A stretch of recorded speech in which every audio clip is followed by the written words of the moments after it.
À l'entraînement des écoles de plongée, et ici nous sommes au large de Niolon, dans les Bouches-du-Rhône, on trouve très souvent une bonne proportion de femmes.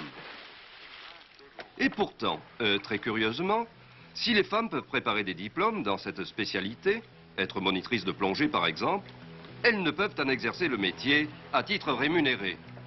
La raison, le Code du travail le leur interdit.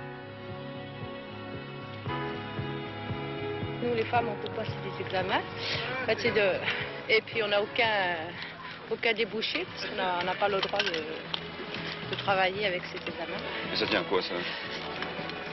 Ben, on ne sait pas trop, en fait, parce que les hommes, eux, ont le droit et nous, pas. Alors, justement, on cherche la cause. Et vous trouvez ça normal? Non, parce qu'on est si capable qu'eux. Et vous auriez envie d'exercer une activité professionnelle? Oui, justement, là, nous, on est un groupe à vouloir passer l'auxiliaire, là, et après, on essaiera de faire le BESA. Avec le BESA, on n'a pas le droit de travailler. Pourtant, la pratique sous-marine ne nécessite pas une résistance et une corpulence particulière. Entendons par là qu'il n'est pas nécessaire d'être un athlète pour obtenir d'excellents résultats. Il suffit d'être en bonne santé, de ne pas manifester d'insuffisance pulmonaire ou cardiaque. Je crois savoir que c'est interdit aux femmes. Pourquoi, ça, je l'ignore. Et vous trouvez ça normal? Oh non, pas du tout, parce que physiquement, physiologiquement, et puis au point de vue... enfin, dans l'eau, il n'y a aucune différence. Je veux dire, la plongée, c'est pas un sport réservé aux gros baraquets. C'est une technique, et bon, la technique est la même pour tous. Hein. Je veux dire, dans la plongée amateur, bon, ben, les femmes passent exactement les mêmes diplômes que les garçons. Il n'y a aucune différence. Et puis vous pouvez demander aux gens qui nous font passer ça, bien souvent, les filles se débrouillent mieux. Pour toutes ces femmes, la plongée est une véritable passion. Une passion qui pourrait se transformer en métier.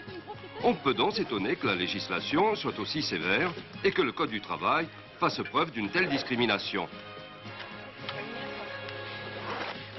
Alors, vous êtes allé jusqu'où la seconde fois? Il y a l'article R234.9 du Code du travail qui interdit le travail en hyperbarie et en air comprimé aux femmes et aux enfants. Vous trouvez ça normal? Non, absolument pas, surtout ce qui concerne les femmes. Les enfants, oui, cela va de soi, mais les femmes, absolument pas, puisque une femme sous l'eau est capable de faire aussi bien, aussi mal qu'un homme, et en caisson, a fortiori. Et sur le plan médical, est-ce qu'il n'y a pas des contre-indications en ce qui concerne les femmes? Écoutez, je n'en connais pas, elles sont relatives et temporaires. Il est certain qu'une femme ne peut pas être sous l'eau aussi efficace et aussi permanente qu'un homme, mais tout de même, elle peut accomplir certaines tâches. Il est certain qu'elle ne peut pas aller opérer dans des chantiers très profonds. Mais pour ce qui est, par exemple, de la plongée sportive particulièrement, eh bien, elle peut très bien être une monitrice sportive extrêmement valable. Les stages organisés dans les écoles de plongée sont mixtes dans la plupart des cas. Pour les épreuves, c'est-à-dire pour obtenir les diplômes, hommes et femmes sont mis sur pied d'égalité. Et les résultats en surprennent beaucoup.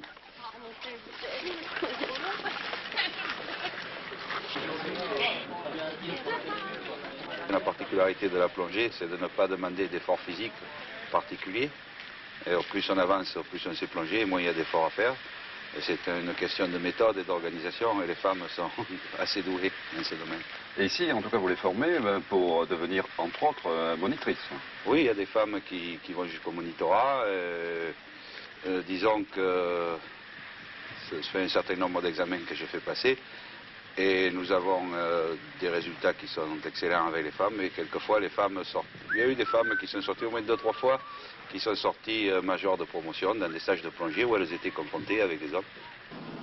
Alors, y aurait-il des raisons médicales pour justifier cette législation? Depuis des années, des chercheurs étudient les réactions de l'être humain durant la plongée et en milieu hyperbare. Grâce à un appareil qu'on appelle le détecteur de bulles, on peut observer les possibilités de l'organisme.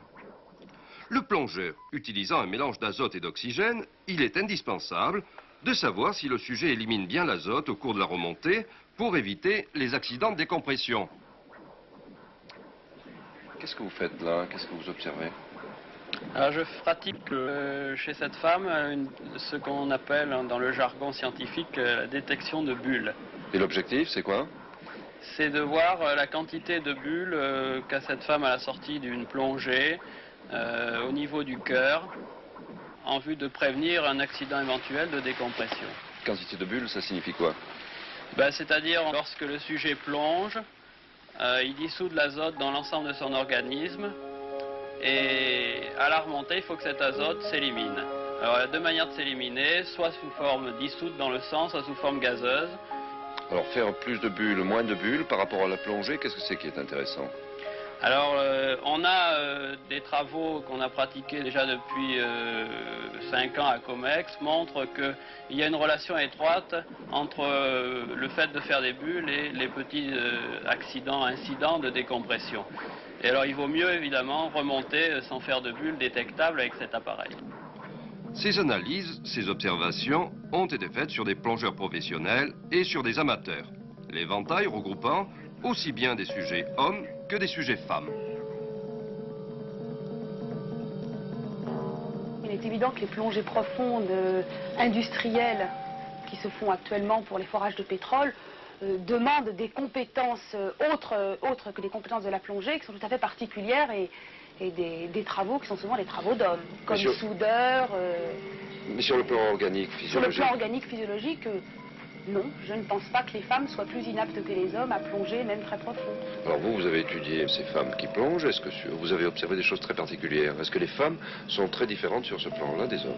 Les quelques études que j'ai faites sont des plongées simulées, c'est-à-dire des plongées en caisson, avec un groupe d'hommes et de femmes amateurs, entre 12 et 42 mètres, et sont des plongées très simples, sans palier de décompression. Et sur la population d'hommes et de femmes que j'ai étudiées, nous détections les petites bulles d'azote qui sont responsables de l'accident de décompression. On vous a parlé de la détection des bulles. Et on s'est aperçu que nous avons enregistré quelques bulles chez les hommes et jamais aucune bulle chez les femmes.